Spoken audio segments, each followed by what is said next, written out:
Good evening, everyone. Virgin Galactic pushed back their resume of flight until February, and their stock dropped 12%. But meantime, their spaceport is also suffering that they're associated with. There's an update on the Save Swift mission. Environmental groups are challenging FCC approval for light beaming from orbit. ISRO in India wins the NASA lunar lottery. I'll tell you what that means. Elon Musk details his plans to turn the moon into a major manufacturing hub. People think it's nuts, but don't bet against him.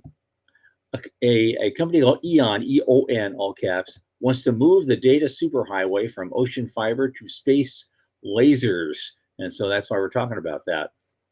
NASA's offering 60 years of lunar data to support future bases and settlements. Poland may cut off Ukraine's Starlink access over a Musk dispute. And what is star washing? Well, it's a lot like greenwashing, and it's just as bad. We'll tell you about it. Critics of the Texas Broadband Office claim that Starlink is getting favoritism from that office. And this is a big news night. There's a whole lot more. And we'll probably include the question, can SpaceX become more valuable than the entire Earth? Yes, Elon actually said that. Stay with us. From the news desk at the Center for Space Commerce and Finance, my name is Thomas Andrew Olson, and this is The Unknown Quantity.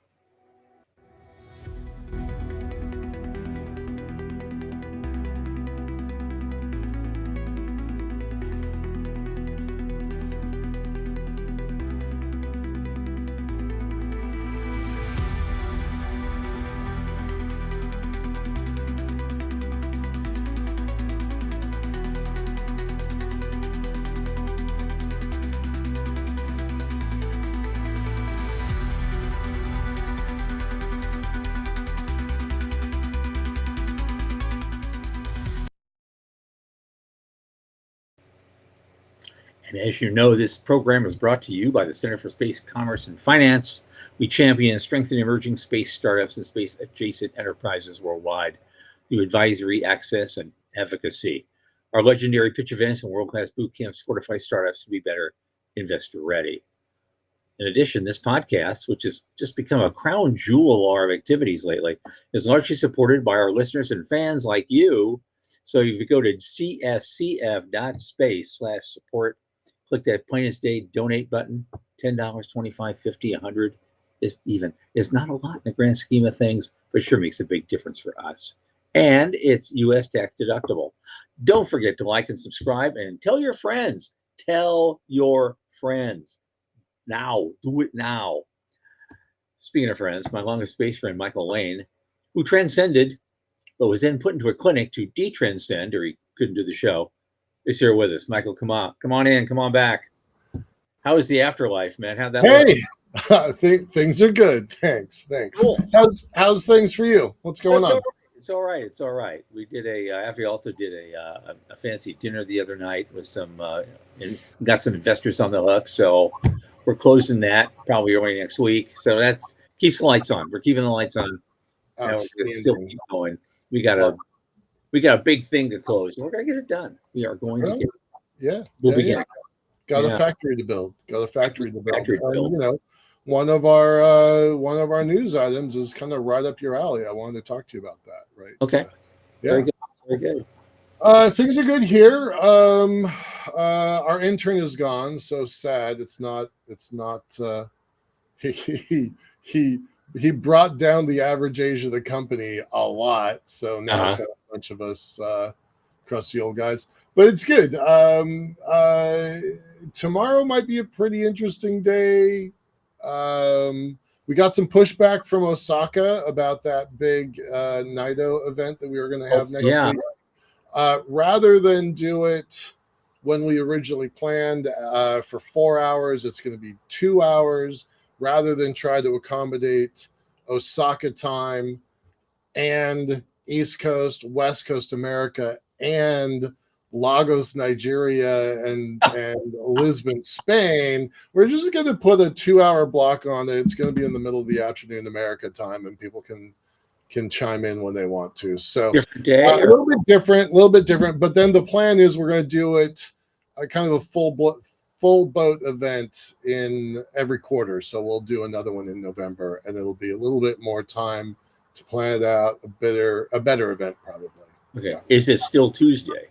It is still Tuesday. Yes, it's still Tuesday, but you cut me to 5 minutes. I cut you and Sean to 5 minutes. Yes, and I don't even have, I don't even get a script for that. Yeah, back in the old days, we had no money, and now we have some. And on Sean, he can tell us what's happening with that. John, kind of all I need to do. Yeah. Well, trust me, we're gonna be. It's gonna be a bigger event in November. It'll be back to that 4-hour plan. I don't know how I can impress anybody with 5 minutes, but especially total strangers. But I'll give it a shot. Yeah, it's still worthwhile. It's still worthwhile. Seriously. It will be. It's a better time zone. It's not 10 o'clock at night for you, which is what I'll take it seriously. I won't be snarky. All right, good. Right, they don't know me. No, it's gonna be good. I'm kind of excited about it.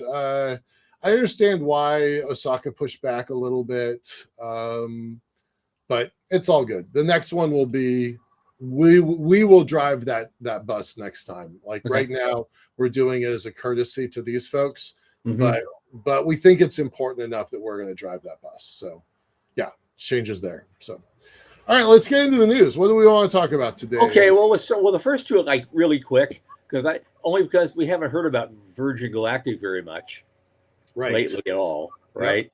And I guess they say they want to resume flight, but they were going to do it in fourth quarter of this year, and they just announced that they're delaying the start of that commercial service with this new ship to February. And of course, as a result of that, their shares fell 12% in after-hours trading. Right, as part of the quarterly earnings release. So no surprise there. Yeah, but interestingly, remember these flights were going to be so cheap for everybody. No, the early flights are oversubscribed at $750,000, and when ticket sales reopen in the fall, there will be even higher price points. Do you remember that they started out at 200,000 and everybody freaked out when they went to 250,000? Do you remember that? Right. I remember. Yeah. So this is a hell of a roller coaster ride. Yeah. I really think they should enable point to point, and then they'll have a business. I remain skeptical of this one. Yeah. But they've still got nearly $300 million in the checking account. So their cash position remains strong. I'm like, if I had $286 million, I would feel strong about that too. That's true. And Joe Luttrell's here. Hey, Joe. Hey, Joe. But the back-to-back thing is something that's it's really dependent upon Virgin Galactic, which is the spaceport right there in Truth or Consequences, New Mexico. They are Virgin is basically the anchor tenant. Yeah. At that place, so whatever happens to them affects the spaceport too. And there is a bit about that. They say they're busier than ever, but they need help with the budget because if the money has been restored after 1 year, we wouldn't have a budget problem. And so they paused flights, in June of 24, and now they're saying spaceport officials said their letter agreement did not have the proper guardrails to protect from Virgin's change in rate. So they've already lost 1.6 mil over a 12-month period.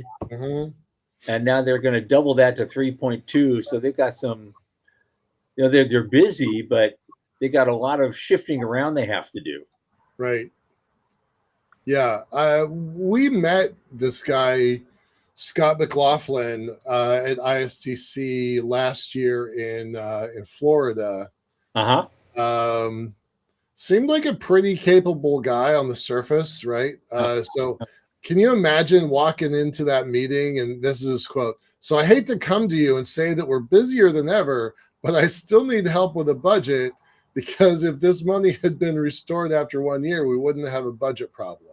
Right. So yeah, that's got to be kind of awkward. And to say it was a paperwork snafu, like bad language in the contract, I have owned real estate, and that lease document is you live or die by it. So I'm a little skeptical of that last piece. Yeah. Ask Walt and Carlos about that on the Mirror. Yeah. Lease agreement. Right. Not everybody listening to this show knows what you're talking about. Do you want to elaborate on that? Oh, that was back in the Mirror Corps days when Walt Anderson and his buddy Carlos Gardellini and a few other people did release to the Mir space station, but it was that, and they actually flew one flight up to it to check it out and make sure it was capable of doing something. Now, but about the same time, the Russians were also committed to building the ISS, and they got politically, rolled over a barrel and kind of conned into saying, well, you need to get rid of the Mir or you won't make your deal, which is actually turned out okay because Walt got even by insisting that his customer Dennis Tito got to fly on the Mir on the ISS, and he won that one. Yeah. So, and that's probably what got him in trouble. Yep.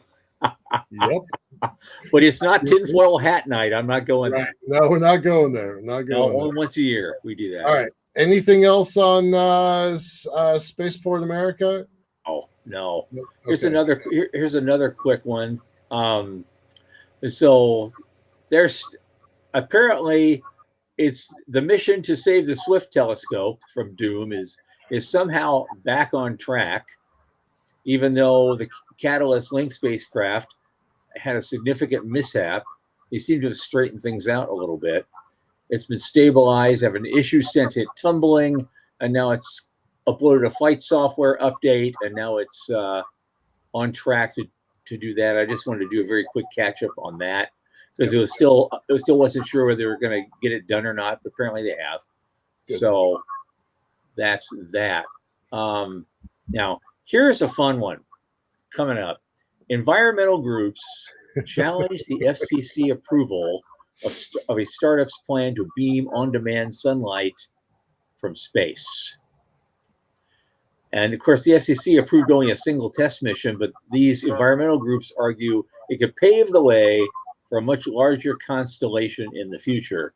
And they're all jumping up and down. So they filed a big petition today asking them to reverse that approval until they could do some more research. Yeah, Reflect Orbital has been talking about 50,000 satellites in the sky to reflect sunlight down to the ground. Yeah. No, whatever could go wrong with that idea? What could possibly go wrong? And we reported on this a couple weeks ago when the FCC went ahead and approved it, and their argument was, we don't have the jurisdiction to say whether or not this is a good idea or bad idea. All we have the power to do is approve or deny. And based on the technology, we felt it was a requirement to approve it because that's our mandate. But they didn't go so far as to say, we think it's a great idea. We should have a lot of these. Like, they didn't do that. So, but they're going to be out there. I mean, these guys, what are they called? You got so many of them. Environment America, Dark Sky International, the American Bird Conservancy, and Public Employees for Environmental Responsibility were all a part of this thing. And they're claiming it's the Wild West out there right now. And they thought the proposal was a uniquely bad idea. Uniquely bad idea. That's like our phrase, vaguely important. Yes. Uniquely bad. Yeah. There's a detail. We should grab that one. Yeah. Uniquely bad. Uniquely bad. I want to add something that I've not ever seen before. There's a detail in this article I've not seen before. I'm just gonna read 2 sentences. Tell me when you think this becomes uniquely bad. Okay. According to the FCC's order authorizing the mission, Arendelle, by the way, I really hate that they're copying all the Lord of the Rings stuff and turning it into crazy space things. Yeah. Arendelle will test whether a satellite can reflect sunlight onto a specific area on Earth at night. The in-space mirror is designed to focus a roughly 3.1 mile wide beam of light onto the ground from an altitude of around 400 miles. Okay. A 3 mile wide beam of light. Right. And they're saying they're comparing it to a helicopter shining a spotlight at you. Are you fucking kidding me? That's the next 3 down. Oh my God. Yeah, it's like LED lighting, Oh, that's all. Yeah. Safety risk for pilots. Now, maybe they'll get a pass if they, do a press release and make a statement saying, we're only aiming it at North Korea. And watch them scramble and go like that. No, we will fire a missile. You do that. We fire a missile. It's gonna be, and that guy's gonna go nuts. Oh my God. Yeah. So pretty wild. I'm rooting for the environmentalists on this one. I am. Yeah. I you know me, I'm not, I'm building an elevator on the moon. I don't throw people's big crazy ideas under a bus, but I genuinely do not want this one to succeed. I really don't. Yeah, I'm don't not a think fan. It's a good idea. I'm not a fan. It's uniquely bad. Uniquely bad. Oh goodness. All right. Hey, I'm gonna have Luttrell weigh in on this for a second. Okay. He says it's not happening. Yeah, no, he just went out and did a dark sky tour of the night the other night. He got rained out, clouded over, so it wasn't a great trip for him. But I'm curious what he has to say about 50,000 satellites reflecting a 3 mile wide beam down to the ground. What does our resident Star Watcher have to say about it? So let us know what you think there. All right. Okay. Now, what's the thing here? Okay. Apparently, ISRO, the Indian Space Agency, won the lotto because NASA officially invited them to participate in a lunar base. Yay. Permanent manned station near the lunar South Pole sometime after 2032. They also call it Artemis Base Camp. They intend for it to be the first lunar outpost, and they want ISRO and India to be a part of this. That was a direct invitation. And that is, with all the space agencies in all the world and all the countries, it's like, that is like winning the jackpot. I agree. I think this is the new Indian Express. I don't know how big a paper it is, but I think they're right. It's a big deal. It would have been pretty obvious to go with ESA as a partner, but how do you negotiate with ESA all of it, right? So that's probably why they didn't. We've reported on the bureaucratic stuff that goes on over there for this. So maybe the Indians are watching and going, you know what? Those fellows might have a point. I would actually really dig it if NASA went to Nigeria and said, would you like to be a partner on the space station, on our lunar base? That, I think the ripple effects of that would be enormous and powerful. But you have to stop killing Christians. Well, okay, they use the ISS as a diplomacy tool. Yep. More than they used it as a research station. Absolutely. So, yeah. You got to put some strings on it. Not many, but. We want to get all that, a lot of people from a lot of places out there. I mean, that's the whole thing for them to do. I have no problem with that. They should do it. What's India going to do? So India's going to build There's a quote: "The timing could not have been better, as India is nurturing the dreams of sending its first astronauts into space in early 2027 on their indigenous, I can't pronounce this word, Gaganyaan mission." That's the space station that we talked about today. Gaganyaan, I think it is. Gaganyaan. Gaganyaan. Gaganyaan. They're looking to build their own 52-ton space station by 20. And we did touch on that a little bit, on the last show. These things go. They want to put 300 more satellites in the sky, launch people, and do all that. So it's on track. If they start construction on the moon in 2032, they'll already have some stuff in place to be able to land something and do stuff. So we, Liftport, would be happy to supply that moon base. I'm just going to say, because we should be in place by then. We should be operational by then. Absolutely. So, yep. Your lips to God's ear, man. Yep, exactly right. Now, okay. Now here's the one. It was the F magazine. It was Fortune, not Forbes, but it's an article that says Elon Musk details SpaceX's plan to turn the moon into its newest manufacturing site. And he even leads off with, "I know this sounds totally nuts." As he said I was on their earnings call. Oh, you were? All right. I wasn't on the earnings call. That's cool. Yeah, it was on the earnings call. He said this stuff. And so the overview again, I think we also mentioned this. He wants to deploy a robot workforce on the moon to scale up SpaceX's manufacturing capacity. Yeah. And of course, people thought he was nuts, and we can't get any more than that because they want you to subscribe to keep reading it. Yeah. Yep.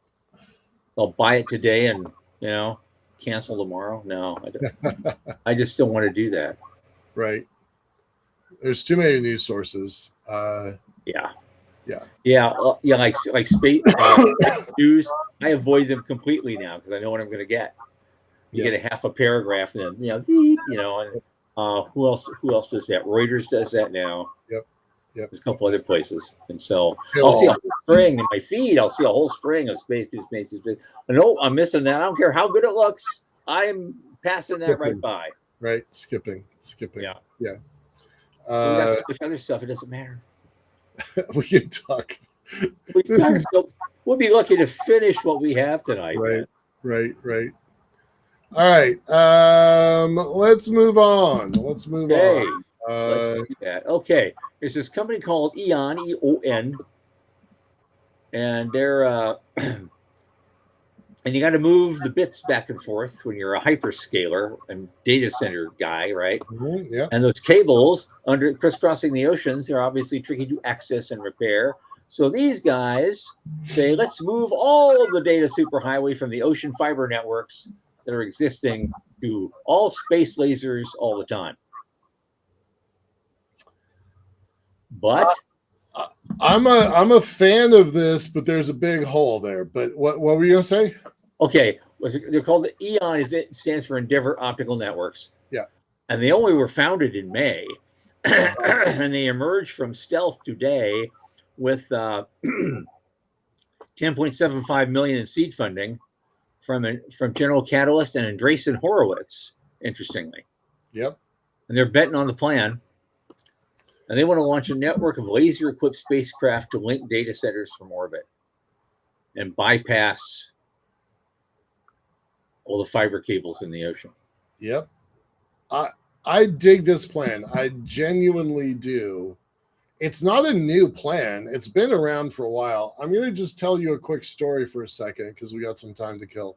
I went to lunch with Joaquin Gerardo from Silicon Valley Bank the other day, and we've had him on the show, and he's represented, like, he's part of their kind of space portfolio, hard tech portfolio guy.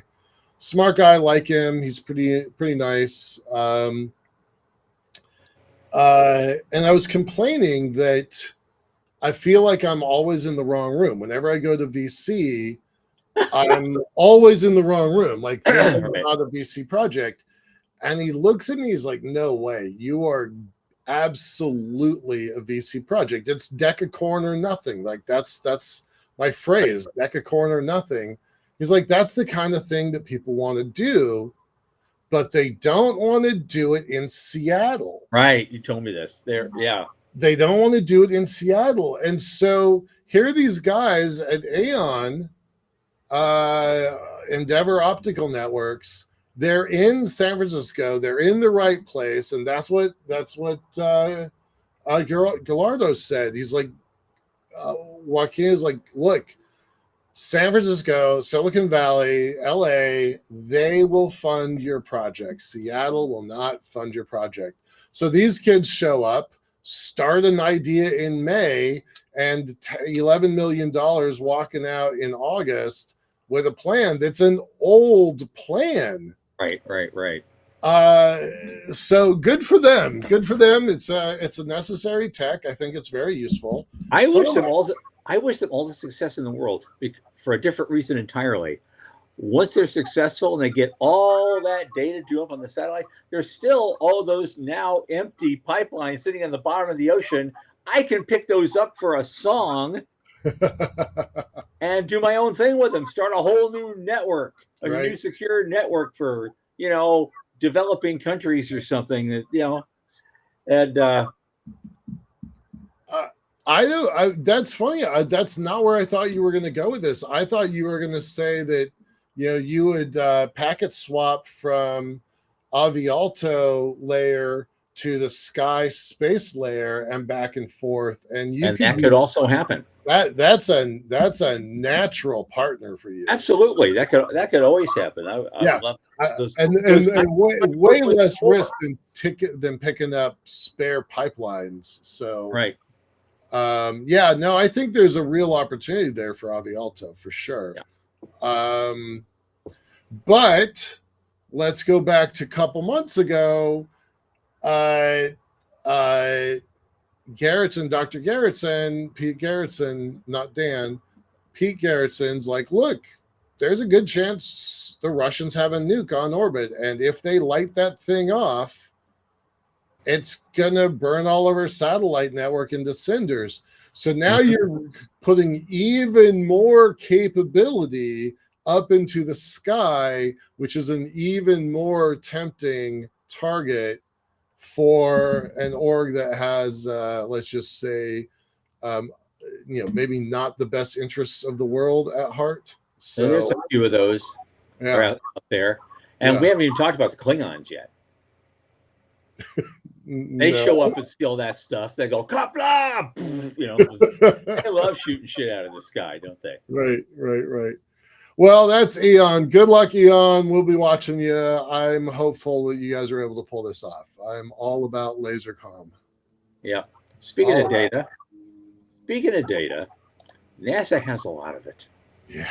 They've been collecting data about everything on the moon for the last 60 years. Mm-hmm. And I think that what they want to they're gonna part it out. They're gonna sell some of it. They're gonna give some of it away. They're gonna be working with a lot of different organizations. They're trying to organize a way to do that helps everybody. And they can combine disparate data from different sensors. It's just a first step, and so they can find out where a lot of the surface resources are, and help other organizations, NGOs, SpaceX or anybody else who wants to go to the moon. With Dr. Doug, we'll find the absolute right place to go to get the kind of stuff that is really on the plate that we want. And so I just thought that was interesting. It just made perfect sense to me when they said it. It's like, oh yeah, of course, my God, they've been, and look at that picture. I mean, that's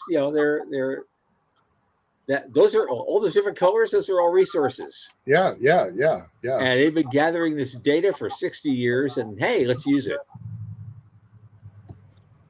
I love this. I'm a little envious. I didn't come up with it myself. Kind of wish that I had. But sometimes the simplest, most profitable ideas, you don't know about it until it's too late. Oh shit! Right. But that's really cool. You did, Good for them. Make it Yeah. big. I don't. Blair DeWitt. Is that name familiar to you? I feel like I've heard that name before. Who again? Blair DeWitt is their CEO. Oh, no, not to me. No, not to you. Okay. All right. Okay, all right. I feel like that name is familiar, but I can't place it. Yeah. Well, here's one. Well, again, Starlink's in trouble again. This time you're in trouble with Poland, Great. and because Poland's having a beef with Musk, they're going to cut off Starlink's access to Ukraine. I don't know how that fits into the grand scheme of things, and why would you hurt some folks who are struggling anyway? Right. I don't get it. Yeah. But they threatened to review their annual spending after the company charged roaming rules for Polish users. So Warsaw is saying, hey, wait a minute, because they're paying $50 million annually for Starlink services, and I guess Ukrainians are using them too. Sure. But they're discriminating Polish users, they think. And Poland was excluded from Starlink's broader European roaming zone. Huh. That's vaguely important. Yeah. The zone covers more than 30 countries, including Germany, Czechia, Slovakia, and Lithuania. Right. Yeah, and those users can move their terminals between participating countries, without additional restrictions. But Poland is not included in that region. Well, I hope that this post on Twitter, on X, got somebody's attention. Yeah. Does seem kind of unfair. It does. I thought they were going to have a tiff about something. I'll go into detail and think, whoa, this is serious shit. Holy mother. Yeah. We are not a second-tier country, and we're not second-tier customers. Right. That's their annual lot. That's from their Minister of Digital Affairs. Yeah. Yeah. I would be pretty pissed off about that. That's fair. There was a whole thing on black market terminals that the Russians were getting other people's terminals and keeping them turned on. I wonder if it could be that. I wonder if could be connected to that because Starlink was trying to shut down black market terminals that were going to help the Russians. Mm-hmm. But I don't know. I'm just guessing here. On other Starlink news, they're anticipated to get 20 million subscribers by the end of this year. Yeah, pretty. Well, that's not a lot. 8.3 billion people, but okay. Yeah. Well, it adds up though. It does. No, sorry, I said that wrong. $20 billion in revenue from Starlink. Okay. Yeah. Yeah. Just not where Avialto is going. No, right. And won't get much revenue from there because we're going to go into Malaysia and into Indonesia and into those countries and charge about 75% less. Right. Dallas is saying he knows him. Yeah, I thought the name Blair DeWitt was familiar, but I don't think I've ever encountered him. But Moon Village Association. Sure, that makes sense. That's one of the ways you guys would connect because Dallas has been in part of the Moon Village Association since its beginning, I think. All right, cool. Well, I'm going to look this guy up because it looks really interesting and it's a good idea. So yep. I want to connect with him. Cool. All right. What is next, sir? Okay, next. Have you heard of the term greenwashing? I sent you that article. I'd never heard of it until I sent it to you. It's a term which describes when companies falsely claim that their practices or products are more environmentally friendly than they really are. Right. Or when their green efforts are insignificant compared to their harmful environmental practices. Well, you know what? Now we have something called star washing. And apparently some space companies are using that same playbook while engaging in environmentally damaging practices. And a lot of examples like auto companies that dump cars into oceans, stuff like that. Right. But space companies are now using simple strategies like that, because star washing will appeal to an interest in learning about life's origins, for example, Earth's place in the universe, the desire for humans to explore places beyond our planet. They position a space-related idea, a product, or policy as for all humankind, even if it could damage the Earth or the larger cosmic environment. That's star washing. Yeah. I kind of thought this was interesting. I sat down to dinner yesterday with two gals that were 22 and 25, and they fundamentally do not understand this space stuff that I love so much. Mm-hmm. And they're like, there's these awful billionaires, they run the show, there's orbital debris. That sounds like a terrible phrase. We don't even understand it, but it sounds awful. Why should we clean up a mess other people caused? And they did. They brought up, you see this plume of rocket fire going up, and you're like, how can that be good for us? Right? Like, I get where they're coming from. And the questions they're asking, because they don't have all the information they need to make an informed decision. They only, they've got the filters on and they only see their world through their lenses.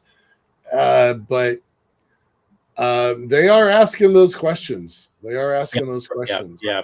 What are the examples? I'm sure you could think of lots of examples, especially Musk, for all the launches he does. Even though, and it was said that just because rockets, usually most rockets burn their fuel so efficiently, you don't see much extra coming out of the plume except water vapor. Mm-hmm. But then water vapor is the largest greenhouse gas of all. CO2 is like this by comparison. Right. And so they point to that. But I thought it was interesting when they gave as an example, they pointed to Jeff Bezos, because he's making the same, arguments about Blue Origin.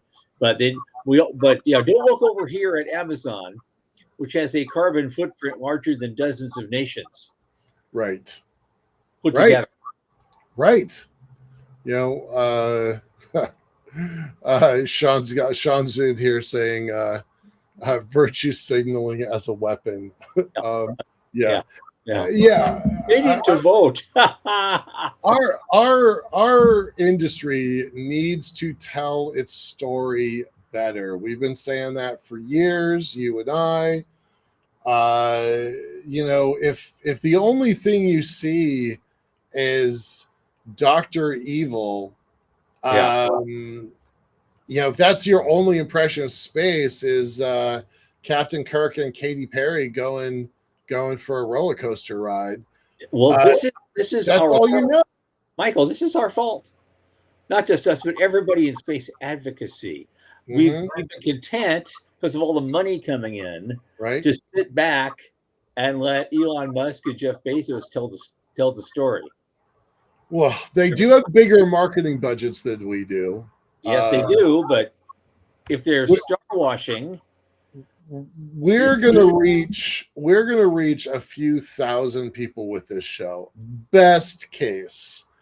And when SpaceX or Blue launches, they have 1 million people glued to their screens as it's happening, right? They have the power to change the narrative, but they're not. Right. So yeah. We get these kids that don't understand what it was we're doing. And I tried telling them, space is purple. I described you and I described the tree hugger environmentalists that have been proving climate change is real for decades. And I described the war in Ukraine, about how the Russians were getting their ass kicked because the Ukrainians had better data. Like that conversation is not getting told to the people that need to hear it. And so I get this star washing, but you don't have to fake the numbers. You could actually say we are a good industry for the world, and here are the facts of it. You don't have to like pretend it's not true or do some sort of obfuscation. Like star washing is about obfuscation, but we are a net good for the world, and we should be able to tell our story better. Yep, I do that. I try to eschew obfuscation as much as I can. Yeah. That was a bumper sticker in the 70s. Nobody knew what it meant. All right. Moving on. This is another quick one. Apparently, the state of Texas has a broadband office. Oh. And they have been accused of favoritism towards Starlink. Yeah, that's probably a fair. That's probably a fair Starlink. They moved to Texas in the first place. There had to be some sort of like handshake deals about doing that, right? Mm-hmm. Yeah. So that sounds on par. In response, however, to the criticisms, they halted all disbursements. Oh, surprise! And so there is a hold right now of disbursements of billions of dollars in federal funds related to the Broadband Equity Access and Deployment Program. And that hold came after the office was accused of favoritism. So the hold will be effective as of Monday and will be in place until further notice. Oof. And so no further actions required from sub-grantees this time. They're just going to look at everything and then provide additional guidance later. All right. But $3 billion in BEAD funding was already dispersed. So there's a lot of money coming in for this. Yeah, I mean that reading into this, right? Other providers were expected to receive 10% of the grant money to start, with the rest dispersed on a tiered system. The rules were changed for low Earth orbit satellite providers. Well, that sounds like favoritism to me. Yep. Oops. So they're going to stop the payments to the people who still depend upon it, but the payment that came in early, they've already gotten money. If that's how I'm reading this. Yep. And so Starlink has already gotten paid for it back. Too bad. Yeah.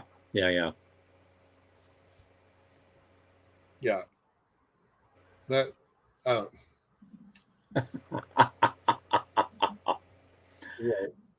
Okay, this next one I put up there not so much because of Rocket Lab, but because it reminded me of somebody that we know from the past. Okay, Rocket Lab has unveiled a new what they call a Ghost portable spaceport system to make them deployable worldwide, and their quote is launching anywhere, anytime, and without compromise, and maybe without people knowing. I don't know, because a long time ago, I think you've met him too. His name was Pat Bond. He's been around forever. He runs the company still. He gets mostly government contracts. He just goes to the trough.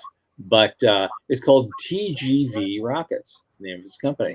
Yeah. And the letters TGV meant two guys and a van.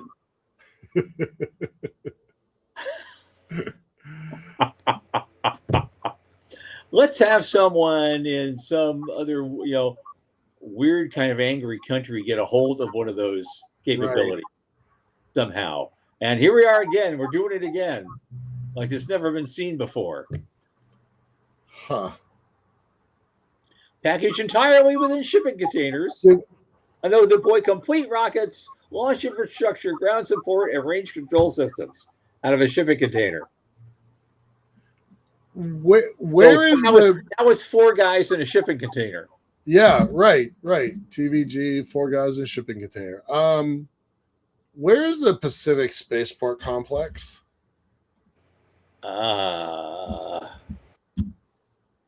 Well, oh, it's Alaska. Okay. It's that Alaska thing. That's what I thought. Okay. It's All right. Alaska. Okay. All right. That's where they got a deal to launch 18 suborbitals or something. Yeah. From the Space Force. Yeah, that's what Sean says. Load it up in the back of a semi-flatbed. You're off and running. I talked to Tom Murata, and spoiler, he's going to be on the show in a couple days. Next Thursday, a week from today, Tom Murata. Yeah. Their launch at sea program, I don't want to say sea launch because that's a different animal, but their launch on a boat program is really making some progress. And Lockheed just announced that they were going to partner with somebody on a different launch at sea platform. So, this thing that we've been talking about for a while about all of these launch facilities getting just, packed to the gills. The spillover is that they're going to have to build either new spaceport capabilities or launch in the ocean. So, Yep. Well, since 70% of the world is covered by ocean, right, we should have no problem with that, right?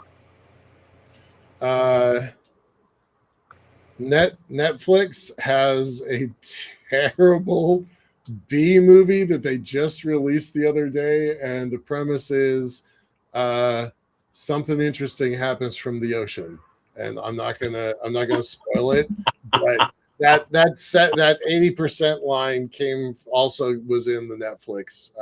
Yeah. I think it's called The Last House. It was marginally entertaining. I like disaster movies. There's 2 disaster movies in a row, both set in the Seattle area in the woods. So it was pretty funny. Yeah, there you go. Dallas is like Blue Origin is putting up 2 pads on KSC. Yep. All right. Launch anywhere, anytime without compromise. Yeah. And so this next one, that's I was hoping our buddy Wes would be here or somebody, because the next one is it's just an op-ed called "What History Can Teach Us About the Future of Property Rights in Space." So, yep. And it's this guy named Rainer Zeidelman who wrote this. He has doctorates in history and sociology. And so he kind of goes over the outer space treaty stuff, and then but he states boldly right in the first opening paragraph: if SpaceX begins building permanent settlements on Mars, and ownership of some red planet land should initially belong to the company. Preach, brother, preach. Not everybody's saying it that boldly and right up front, the first article. So, good for him.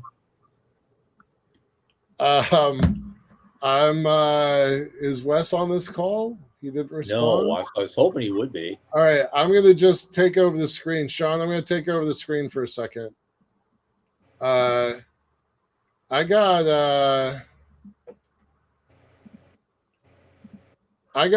got Wes's white paper here. I'm going to go fast enough so nobody can actually read it. But I've got Wes's was an 8-page white paper that he is starting to circulate, and it's pretty goddamn good. I'm not going to give people a chance to read it, so I'm going to stop sharing. But was I not sharing? I thought it was. Hold on. Am I sharing or not sharing? I'm not sharing it. Well, I just saw it up there, but okay. Now you're sharing your screen, which looks pretty much like mine. Right. Yeah, stop. So yeah, Wes is working on the white paper. I can say it because I'm going to publish it. Wes is working on a white paper that puts down his position on property rights.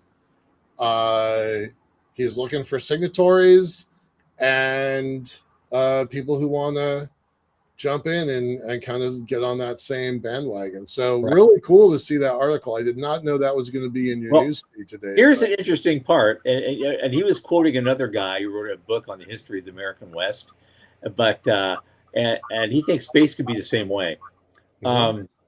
America was filling up with immigrants who settled boundaries, plowed fields, built homes, transferred land, and established credit long before governments conferred on them any right to engage in those acts.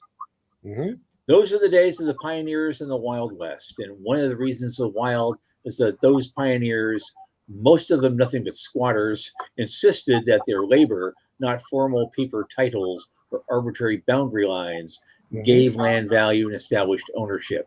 They believed that they occupied the land and improved it with houses and farms. It was theirs. So mixing one's labor with the land, it is a legal concept and a political, philosophical concept going back centuries.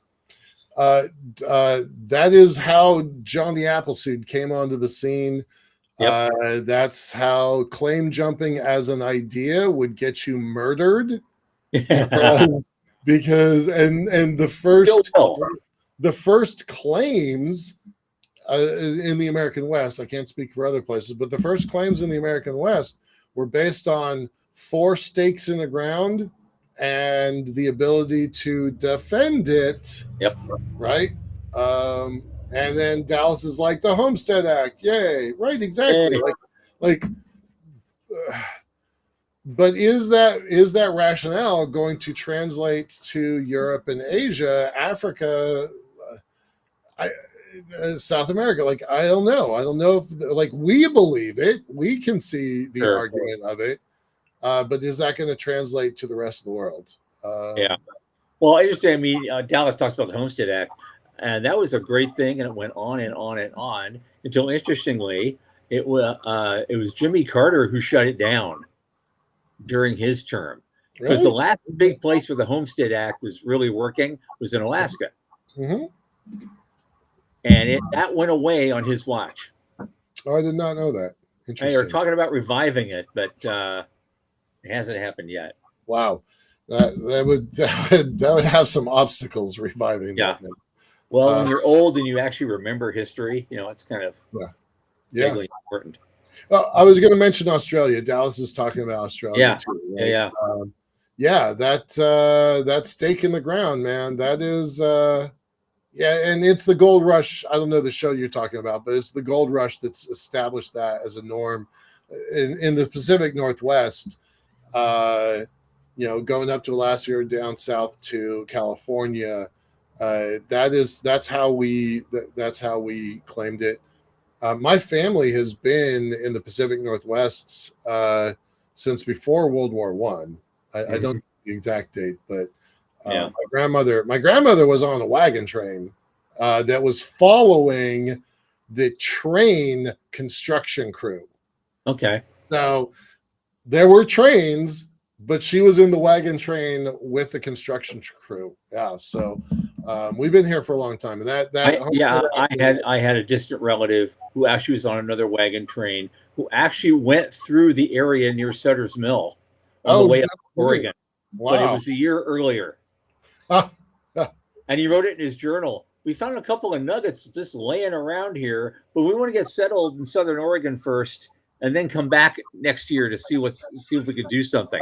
Now, obviously, he never did. Right. But, he'd be a land baron if that was a different story. Yeah. I've got at least one great grandfather who is buried just north of Salem. Wow. Yeah. So yeah. All right, we got 5 more minutes. What do you want to end on? Okay.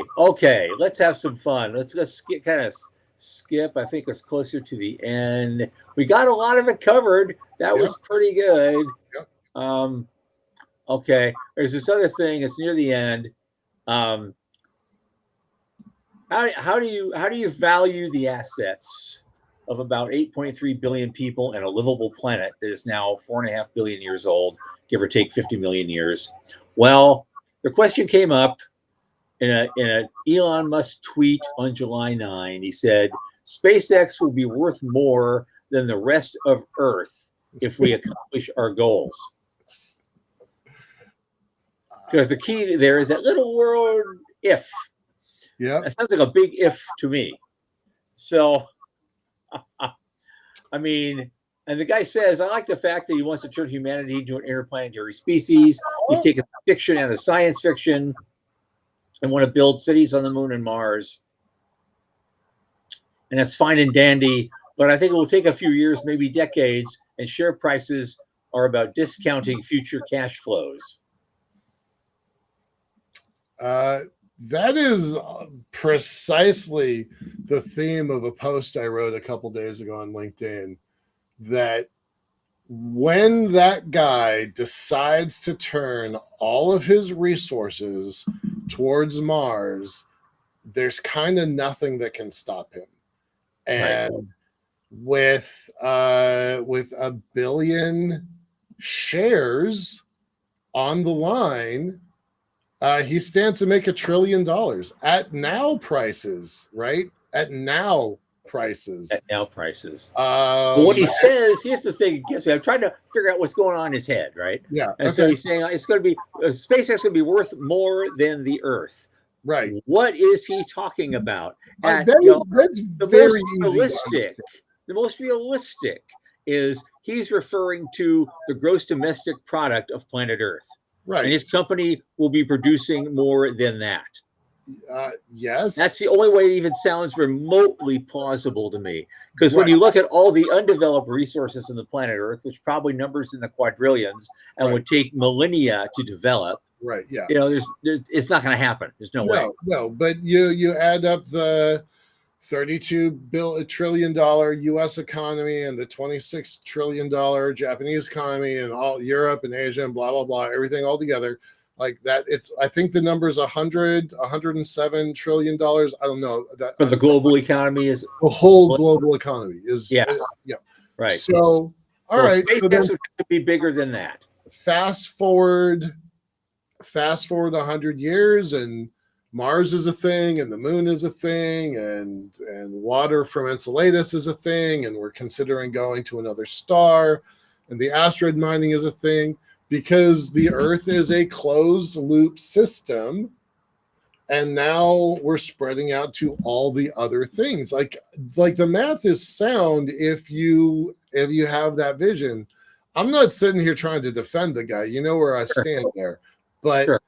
But his but that vision, I mean, hell, that's why we got into space in the first place. He just put a number on it. There's also something that really put some fear in me a little bit. This goes again, history. History. The leveraged ETF community has noticed keen investor interest in SpaceX and has listed 5 2x leveraged bullish single stock ETFs on the company. Now, I don't know what that means. It's a stage traded fund. Okay. Yep. And there's 5 of them that are 2x leveraged single stock ETFs. That means they only own SpaceX stock. Yep. Now, he says, I find the idea of single stock 2x exchange traded funds absurd. And what type of fund would only hold, one stock? Right. Now, history. I remember a company that did this and the people that were behind it. Enron. Oh, no. Exchange traded ETFs based on one stock that they did worse thing. They sold it as their retirement plan to their own employees. Jesus, I forgot that. Yeah. That's the other side of these arguments. Well, I think SpaceX is going to be fine. I'm not ready to bet on how soon the solar system economy will be bigger than the Earth's economy, but the math pencils if you're patient. Right. This is like King and Queen of Spain. It's like, the math works if we let this guy Columbus just head out east for a little while. The math works if we're patient. That's what it is. That's what he's talking about. The math works if we're patient. And 100 years later, Spain had the first ever recorded case of gold inflation Yeah, right. in their economy. They brought back so much of it. Right. Yep. That those few galleons that sank along the way didn't put a dent in what they did. Nope.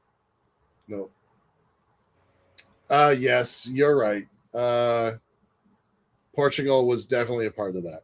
Absolutely. Yes. Yeah. Okay.